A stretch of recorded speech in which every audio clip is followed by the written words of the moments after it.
இந்த 3,00,000 கோடி வருவாய் ஆக்கியிருக்கோம், அந்த 6,00,000 கோடியா பெருக்குறாங்க, இல்ல அந்த 3,00,000 கோடியை வந்து ரொம்ப அற்புதமா செலவு பண்ணி மிச்சம் பிடிக்கிறாங்க, மக்களுக்கு தேவையான எல்லா விஷயத்தையும் நல்லா பண்றாங்கன்னா, ஒரு வேலைக்கு போய் சம்பாதிக்கிற ஒரு மகளிரோ அல்லது ஒரு ஆடவரோ ஒரு 10 ரூபா டிக்கெட் எடுத்து போக முடியாத சூழலுக்கு இருக்கானா?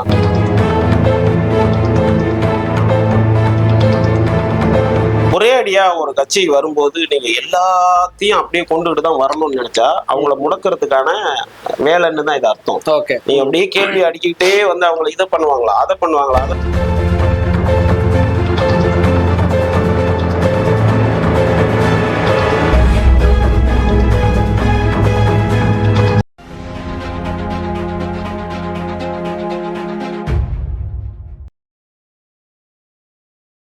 நீங்க பாத்தீங்கன்னா இப்போ உள்ள ஆட்சியாளர்களை வந்து மாத்தணும் அப்படின்னு சொல்லி லாவைக்கு வந்து ஒரு வாதத்தை வந்து முன்வைக்கிறாங்க. ஆனா இப்போ உள்ள ஆட்சியாளர்கள் வந்து பாத்தீங்கன்னா அதே சமூக நீதி பேசுறாங்க, அதே அண்ணாவை தலைவராக வச்சிருக்காங்க.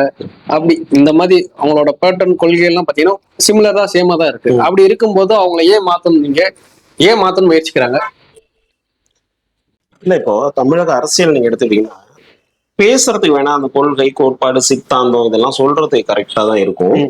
அது அது வந்து இப்போதைக்கு இந்த 2026 காலகட்டத்துல கொள்கையும் சித்தாந்தமும் வந்து இங்க எதையும் மாத்த போறது இல்லை. நம்ம ஒரு பிகினிங் ஸ்டேஜ்ல இருந்தோம் இல்லையா?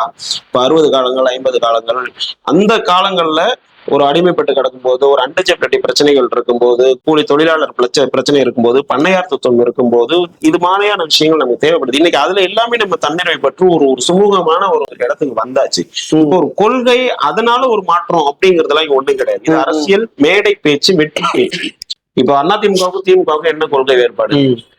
அதிமுக திமுக தமிழக வெற்றி கழகத்துக்கு என்ன கொள்கை வேறுபாடு? அவங்க அண்ணாவை கொண்டாடுறாங்க, பெரியாரை கொண்டாடுறாங்க, இவரும் அண்ணாவை கொண்டாடுறாரு, பெரியாரை கொண்டாடுறாரு, காமராஜர் கொண்டாடுறாங்க. இப்ப இதுல எந்த மாற்றமும் இல்லை. இந்த கொள்கைக்கும் இதுக்கும் எந்த சம்பந்தம் இல்லை. ஆட்சி பண்றதுக்கும் கொள்கைக்கும் எந்த நடைமுறை மாற்றம். நடைமுறை என்பது வேறு. ஒரு ஆட்சி என்பது என்ன?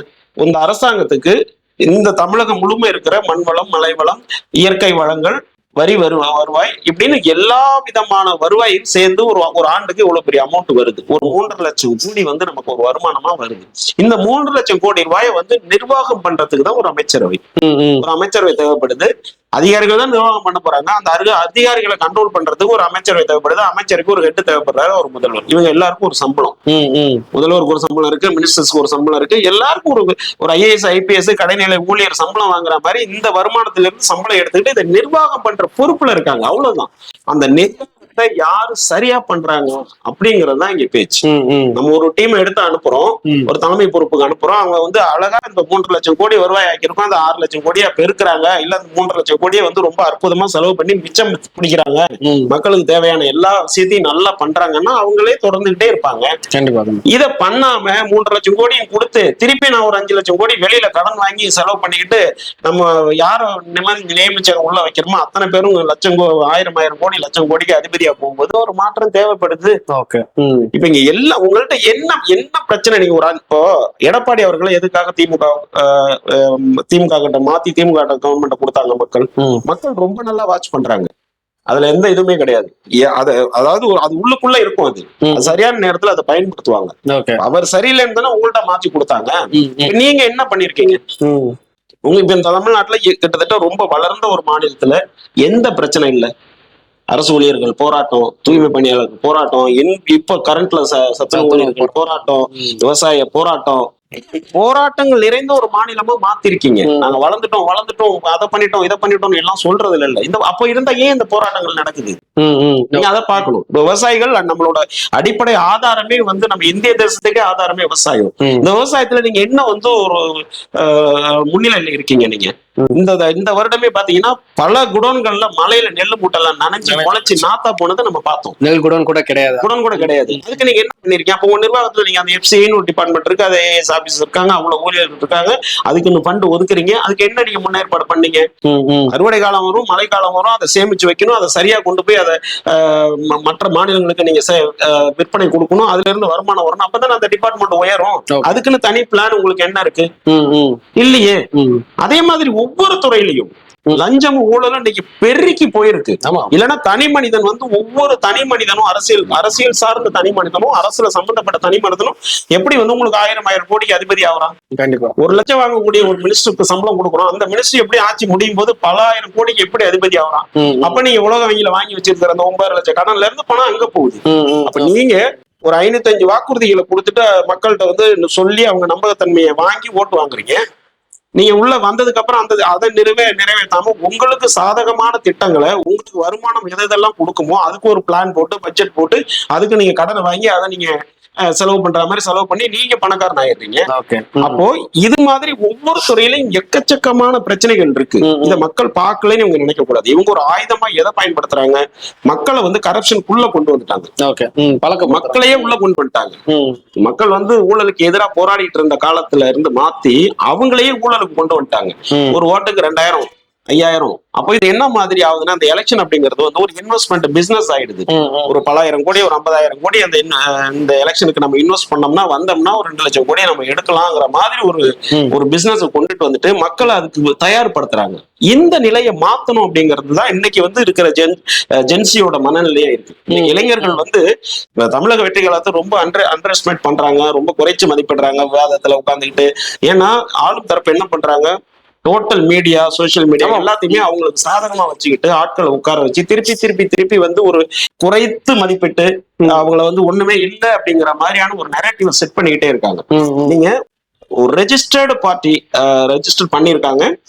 அந்த கட்சிக்கு ஓட்டர் ஐடியை நீங்க வந்து இன்க்ளூட் பண்ணாதான் மெம்பர் ஆக முடியும்னு ஒரு விஷயத்தை அவங்க பதிவு பண்ணி அதன் மூலமா 1,26,00,000 பேர் இன்னைக்கு ரெஜிஸ்டர் பண்ணிருக்காங்க யங்ஸ்டர்ஸ். புரியுதா உங்களுக்கு? அப்போ இது வந்து என்னன்னா அவங்க மேல இருக்கிற அந்த நம்பிக்கை. அப்ப இந்த 1,26,00,000 இளைஞர்களும் என்னன்னா அந்த மாற்றத்துக்கான ஒரு அடிப்படை விதையை போடுறாங்க. அது மாதிரி இப்போ இந்த அரசு வந்து பாத்தீங்கன்னா நிறைய விஷயங்கள்ல வந்து ஒரு டிரான்ஸ்பரன்சியான ஒரு விஷயம் இவங்க பண்றதே இல்லை. இப்போ வந்து ரீசெண்டா பாத்தீங்கன்னா வெளிநாட்டு தொழில் முதலீடுகள் எல்லாம் கொண்டுட்டு வரேன்னு சொல்லி வெளிநாட்டு பயணம் போனாங்க. தொழில்துறை அமைச்சர் TRP ராஜா, முதலமைச்சர்லாம் போயிட்டு வந்துட்டு அவங்க ஒரு ஃபிகர் சொல்றாங்க, இவ்வளவு அமௌண்ட் நாங்க கொண்டு வந்துட்டோம்ன்றாங்க. இங்க எந்த தொழில் வந்தது, என்ன வரும், எந்த கம்பெனி எவ்வளவு இன்வெஸ்ட் பண்றான், அதன் மூலமா எவ்வளவு இளைஞர்களுக்கு வேலை வாய்ப்பு கிடைக்குது அப்படின்ற விவரம் இதுவரையில வெளியிடப்படும். ஒரு ஃபிகர் சொல்றாங்க, ஓவராலா இவ்வளவு கோடியை கொண்டுட்டு வந்துட்டோம் அப்படின்ட்டு. அதுக்கான ஒரு வெள்ளை அறிக்கை, ஒரு டீடைல் கொடுங்க, ஒரு டிரான்ஸ்பரன்சி. ஏன்னா மக்கள் எதிர்பார்க்கறாங்கல்ல. நீங்க ஒரு அரசாங்க பணத்துல ஒரு செலவு பண்ணி ஒரு டூர் போறீங்க, அங்கெல்லாம் போய் ஏதாவது ஃபங்க்ஷன் பாக்குறீங்க, ஒரு ஃபிகரை சொல்றீங்க, அதுல என்ன கொண்டு வந்தோங்கிறத பொதுமக்கள் தெரிவிக்க வேண்டியது உங்களோட கடமை, தெரிஞ்சுக்க வேண்டியது அவங்களோட உரிமை. இதை இவங்க எதுலையுமே செய்யறது கிடையாது. இப்போ நீங்க வாக்குறுதியை ஒரு 505 வாக்குறுதி கொடுத்தீங்க, அதுல பல விஷயங்களும் நீங்க காத்துல விட்டீங்க. 5 லட்சம் பேருக்கு வேலை வாய்ப்பு கொடுப்பீங்க. ஒரு வருஷத்துல கிராஜுவேஷன் முடிச்சு வெளியில வர்ற ஸ்டூடெண்ட் மட்டுமே 7 லட்சம் பேர் இருக்கா. அவன் படிச்சு முடிச்சுட்டு அடுத்து நமக்கு ஒரு வேலை கிடைக்கும் அப்படின்னு கஷ்டப்பட்டு விவசாயம் பாக்குறவங்க, தொழிலாளி வாட்டை ஓட்டுறவங்க, எல்லா கடுமையான உழைப்பை கொட்டி படிக்க வச்சு அந்த குழந்தைங்க ஒரு வேலைக்கு போய் நமக்கு சம்பாதிக்க நினைச்சு வெளியில கனவுகளோட வர்றவங்க மட்டுமே 7 லட்சம் பேர் ஒரு வருஷத்துக்கு வெளியில வர்றான். நீங்க எத்தனை பேருக்கு வேலை கொடுத்துருக்கீங்க? 5 லட்சம் பேருக்கு வேலையை உறுதி பண்ணி தரோம்னு சொன்னீங்கல்ல, என்ன பண்ணிருக்கீங்க? சரி, ஓகே. கிட்டத்தட்ட 27 லட்சம் பேர் வந்து அன்எம்ப்ளாய்மெண்டா இன்னைக்கு வேலையை எதிர்பார்த்து அரசாங்கத்துல பதிவு பண்ணிட்டு உட்கார்ந்துருக்கான். சரி, நீங்க சொல்றதுல இருந்தே வரேன். இப்ப நீங்க சொல்ற மாதிரி சொல்லணும்னா, இப்போ உள்ள ஆட்சியாளர்கள் வந்து ஒரு நடைமுறை திட்டமா இல்லாம ஒரு கவர்ச்சிகரமான திட்டமா தான் கொடுக்குறாங்க எல்லாத்தையும். நீங்க சொல்ற பாயிண்ட் இப்போ தாவேகா வந்துச்சுன்னா இந்த கவர்ச்சிகரம் திட்டம் இருக்காது, நடைமுறை திட்டமா தான் இருக்குங்கிறத உறுதியா சொல்ல முடியுமா? நிச்சயமா சொல்ல முடியும். அது முழுக்க 100% அப்படியே டோட்டலா சேஞ்ச் பண்ணிடுவாங்க அப்படின்னு சொன்னோம்னா அது மக்களை நம்ம முட்டாளக்கிற மாதிரி ஆயிடும். அப்படி அல்ல. எந்தெந்த விஷயங்கள்ல, அதாவது தேவையானது தேவையற்றது அப்படின்னு ஒரு விஷயம் இருக்கு. சில பேருக்கு இப்ப பசிக்கிறவனுக்கு உடனே உணவு கொடுக்கணும், அது தேவையானது. அவனால சாப்பிட முடியாத சூழலுக்கு அவன் தள்ளப்பட்டிருக்கான்னா அவனுக்கு ஒரு உணவை கொடுக்கணும். அவனால உடை வாங்க முடியாம ஒருத்தர் இருக்கான அவனுக்கு அந்த உடையை கொடுக்கணும். அந்த அடிப்படையை பண்றது தேவையானது. இதுல நீங்க வந்து அவனுக்கு வந்து அது ஒரு விலை இல்லாமல் கொடுக்கறதோ அவங்கள தீக்கிறதோ அது தேவையானது. தேவையற்றது என்பதுன்னு நிறைய இருக்கு. ஃபார் எக்ஸாம்பிள், இப்போ ஒரு டிரான்ஸ்போர்ட் கார்பரேஷன் இருக்கு. இந்த டிரான்ஸ்போர்ட் கார்பரேஷன் இயங்குறதுக்குன்னு ஒரு சில ஃபண்டு தேவைப்படுது. அதுக்கான தொழில்நுட்ப ஆட்கள் இருக்காங்க, வேலையாட்கள் இருக்காங்க, அவங்களுக்கு சம்பளம் இருக்கு, பராமரிப்பு இருக்கு, இவ்வளவு இருக்கு. இந்த கவர்மெண்ட் வந்த உடனே பெண்களுக்கு இலவசம்ட்டாங்க. அடுத்து நாங்க வந்தா ஆண்களுக்கு இலவசம்னு எதிர்கட்சி சொல்லுது. இப்ப அந்த கார்பரேஷன் எப்படி இயங்கும்? ஒரு டிக்கெட் எடுத்து போய் ஒரு வேலைக்கு போய் சம்பாதிக்கிற ஒரு ஒரு மகளிரோ அல்லது ஒரு ஆடவரோ ஒரு ஒரு 10 ரூபாய் டிக்கெட் எடுத்து போக முடியாத சூழலுக்கு இருக்கானா? இது தேவையற்றது. புரியுதா உங்களுக்கு? அந்த போக்குவரத்து துறை இன்னைக்கு மிக மிக நஷ்டத்துல இயங்குது. அதிகப்படியான செட்டுகள் பஸ்ஸுகள் வந்து அடமானத்துல இருக்கு. இதெல்லாம் மக்களுக்கு எங்க தெரியுது? எதையுமே சொல்றது இல்ல. ஆனா வந்து விளம்பரம், வெற்று விளம்பரங்களுக்கு மட்டுமே 1000 கோடிகளை செலவு பண்ணுது இந்த அரசாங்கம். எல்லா பஸ் ஸ்டாண்ட்லயும் பாத்தீங்கன்னா பயனடைந்தவர்கள், இலவச பேருந்தில் பயனடைந்தவர்கள் இத்தனை கோடி பேர், இத்தனை லட்சம் பேர் நீங்க விளம்பரம் பண்றீங்க. அதுல என்ன பயன் இருக்கு? சரி, அப்படி ஒரு விளம்பரம் பண்றீங்கல்ல, வெளிநாட்டுக்கு போய் நாங்க இத்தனை லட்சம் கோடியை கொண்டுட்டு வந்திருக்கோம், அதுல என்னென்ன கம்பெனிகள் எல்லாம் வந்திருக்கு, என்னென்ன இது பண்ணிருக்கோம், ஒரு விளம்பரம் கொடுங்க. நாங்க இதுக்கு தொழில்துறையில இவ்வளவு கொண்டு வந்திருக்கோம், எஜுகேஷன்ல இதை பண்ணிருக்கோம், அதை பண்ணிருக்கோம், விளம்பரம் கொடுக்கல. அப்போ இது மாதிரியான தேவையற்ற செலவுகள், தேவையற்ற வீண் விளம்பரங்கள், அரசாங்க பணம், மக்கள் பணம். அது கடகோடியில இருக்கிற ஒரு பசியில படுத்து கிடக்கிறவனுக்கும் அதுல உரிமை இருக்கு, கோடான கோடியை வச்சிருக்கிறவனுக்கும் அதுல உரிமை இருக்கு. அப்ப இந்த சம தர்மம், சம பொருளாதாரம், சம வேலை வாய்ப்பு, சம கல்வி, இது எல்லாத்தையும் சரி பண்ணக்கூடிய பொறுப்பு புதுசா வர்ற ஒரு அரசுக்கு இருக்கு. அந்த சிந்தனை இருந்தா மட்டும்தான் இந்த உயரத்துல இருந்து தேவையே இல்லாத ஒரு அரசியலுக்கு ஒருத்தர் வர்றாருன்னா இது பத்தின சிந்தனை, இதை பத்தின ஒரு திட்டம், ஒரு ஆர்வம், ஒரு அர்ப்பணிப்பு இருந்தா மட்டும்தான் அந்த இடத்துக்கு வர முடியும். அதனாலதான் சொல்றேன், தமிழக வெற்றி கழகம் விஜய் அவர்கள் வந்தா இதுல அவரால் என்ன முடியுமோ அதுக்கான முயற்சியை செய்வார். அப்படியே நீங்க ஒரு கேள்வி கேட்கலாம், அப்ப அவர் மட்டும் சரியா இருந்து மீதி பேர்லாம் சரியா இருப்பாங்களா? முடியாதுதான். எந்த ஒரு தனிநபராலையும் சாத்தியப்படுத்த முடியாது. அதற்கான முதல் விதையை அவர் போடலாம், அதற்கான அதிகாரம் அவர் கையில இருக்கு. நீங்க சொன்னதுல இருந்து ஒரு 30 வருஷமா வந்து அவர்களோட ரசிகர்கள் வந்து அவர்களுக்கு சப்போர்ட் பண்ணிட்டே இருந்தாங்க. அவரை வந்து படத்துல இருந்து நிறைய அப்ஸ் அண்ட் டவுன் பார்த்திருப்பாங்க, நிறைய படம் தோல்வியில இருந்திருக்கும், நிறைய படம் வெற்றி படமா இருந்திருக்கும். அப்படிப்பட்ட ரசிகர்கள் வந்து இந்த அரசியல் ஒரு பயணம் வந்த பிறகு, திரு விஜய் வந்து அரசியல் வந்த பிறகு இதுல வந்து அவருக்கு சப்போர்ட்டா இருப்பாங்களா மாட்டாங்களா? சப்போர்ட்டா தானே இருக்காங்க. இல்ல ஆட்சிக்கு வந்த பிறகு சொல்றேன். இல்ல, ஆட்சிக்கு வந்தப்புறம் அவங்க ஏங்க அவரை ஒரு மனிதரை வந்து முதல்ல அவர்கிட்ட நம்ம பழகணும்னு நினைச்சாலே, நான் சொல்றேன் கேளுங்க, இப்ப நாம ஒரு விஷயம் இப்ப உங்ககிட்ட நான் பழகணும்னு நினைச்சாலே உங்கள்ட்ட நான் பிடிச்சா மட்டும்தான் அவங்கள்ட்ட பழகுவேன். பிடிக்கலன்னா உங்களை அவாய்ட் பண்ணிட்டு போயிடுவேன். ஒரு சாதாரண மனிதருக்கே அப்படின்னா, ஒரு உச்சபட்ச நடிகர் தான் குழந்தையில இருந்து பாக்குற அல்லது நான் ரசித்து பாக்குற திரையில் பார்த்த ஒரு நடிகர், அது ரசிப்பு தன்மைங்கிறது முதல்ல ஆர்வம். அந்த ஆர்வம் தான் ரசிப்பு தன்மையை மாறும். அந்த ரசிப்பு தன்மை தான் ரசிகரா மாறும். அந்த ரசிகர் தான் ஒரு அரசியல் கட்சியா வரும்போது தொண்டரா மாறுவான். இப்ப இந்த டிரான்ஸ்பார்மேஷன் வரும்போது எப்படி அவன் மாறாம போவான்றது இது வந்து வீண்வாதம். இது இல்ல வீண்வாதம் இல்ல. இதுல இருந்து நான் ஒரு சின்ன ஒரு கொஸ்டின் கேட்கறேன். ஏன்னா இப்ப உள்ள ரசிகர்களா இருக்கட்டும், இப்ப உள்ள அவங்களோட தொண்டர்களா இருக்கட்டும், ஒரு அரசியல் கட்சியில தொண்டர்களாவோ இல்ல நிர்வாகியா இருக்கிறவங்க எப்படி இருப்பாங்கிறது அவங்க ஒரு பேட்டர்னை பார்த்திருப்பாங்க. ஒரு கார் எடுத்துக்கிட்டு ஒரு 4 பேரை ஏத்திக்கிட்டு ஒரு பந்தாவா போயிட்டு அந்த மாதிரி ஒரு பேட்டர்னை பார்த்திருப்பாங்க. அவங்க வந்து அதே மனநிலையில தாவேக்காவும் அந்த மாதிரிதான் செயல்படும் அப்படின்னு நினைச்சு வருவாங்களா? இல்ல நம்ம உண்மையாவே ஒரு மாற்றத்துக்கான ஆள் தான், நம்ம வந்து ஒரு புதுசா நம்ம இந்த தமிழகத்தை வந்து புதுசா ஒரு மாற்றத்தை கொண்டு வரதான் வரோம் அப்படின்னு சொல்லி வருவாங்களா? இல்ல, நீங்க ஒரே அடியா ஒரு கட்சி வரும்போது நீங்க எல்லாத்தையும் அப்படியே கொண்டுகிட்டு தான் வரணும்னு நினைச்சா அவங்கள முடக்கிறதுக்கான வேலைன்னு தான் இது அர்த்தம். நீங்க அப்படியே கேள்வி அடிக்கிட்டே வந்து அவங்களை இதை பண்ணுவாங்களா, அதை பண்ணுவாங்களான்னா நீங்க வளர்ந்த 75 வருஷம் சொல்ற கட்சிகிட்ட தான் இந்த கேள்வியை கேட்கணும். 50 வருஷம் சொல்ற கட்சிகிட்ட தான் கேட்கணும். புதுசா வரும்போது அதுல தொடக்கத்திலேயே அதை எதிர்பார்க்க முடியாது. ஒரு சின்ன சின்ன விஷயங்கள நிறைய தடைகள் இருக்கும், நிறைய ஒழுங்குபடுத்த வேண்டிய விஷயங்கள் இருக்கும், சரி பண்ண வேண்டிய விஷயங்கள் இருக்கும். அதை சரி பண்ணி தான் போக முடியும். இப்ப அவங்க பார்த்து இவ்வளவு நாள் வேற பார்த்தது 2 கழகத்தை தானே பார்த்திருக்காங்க. வெற்று ஆடம்பரம், ஒரு மினிஸ்டர் வந்தாலே பல யானை கூட்டம், ஊர்வலம், குதிரை ஊர்வலம், ஆட்டம் பாட்டம் கொண்டாட்டம் எல்லாம் பார்த்திருக்காங்க. கிட்டத்தட்ட அவனுக்கு அந்த மனநிலை இருக்கும் தான். அதை சரி பண்ண வேண்டிய இடம் தலைமை இருக்கு, அதை சரி பண்ணுவாங்கிற நம்பிக்கையும் இருக்கு. ஏன்னா அவர் வந்து விஜய் அவர்களோட சுபாவம் அப்படின்னு பாத்தீங்கன்னா அதிகம் பேச மாட்டாரு, அமைதி இருப்பார், ஆனா கண்டிப்பானவர். அது இன்னும் நிறைய பேருக்கு தெரியாது. ரொம்ப கண்டிப்பானவர். அப்ப முடிஞ்ச அளவுக்கு அதை ட்ரை பண்ணுவாரு. அப்ப அவருக்கு கீழே இருக்கிற அத்தனை பேரும் உத்தமர்கள், அப்படியே வந்தா விஜய் மாதிரியே எல்லாரும் இருப்பாங்க அப்படின்னு நம்ம சொல்ல முடியாது. அதுக்கு நிறைய தவறுகள் இருக்கும், பல பேருக்கு பல ஆசைகள் இருக்கும், பல விஷயங்கள் இருக்கும், பல தவறுகள் பண்ணுவாங்க, எல்லாம் செய்வாங்க தான்.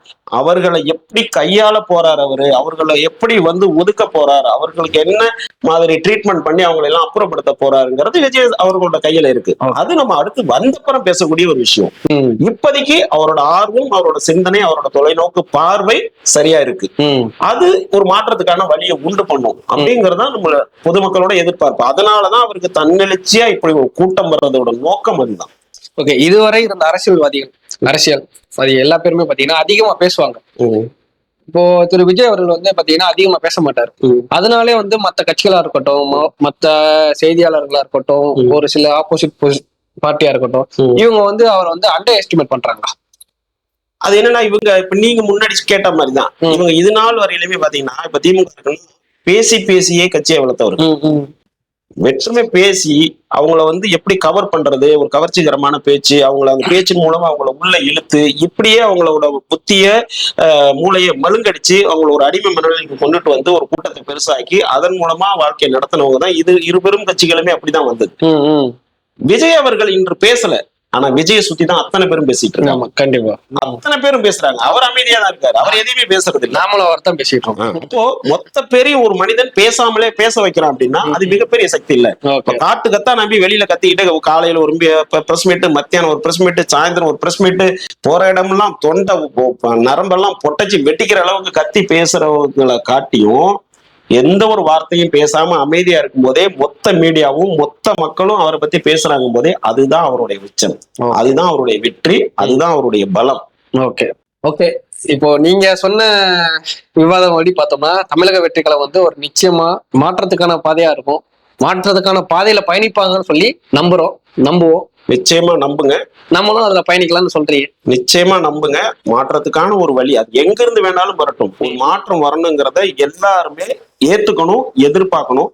அப்படி ஒரு மாற்றமா ஒரு கட்சி வருது, அதை வரவேற்பும் கொண்டாடுவோம். நிச்சயமா வெற்றி அடைஞ்சதுன்னா சந்தோஷப்படும். ஓகே, நன்றி, வணக்கம்.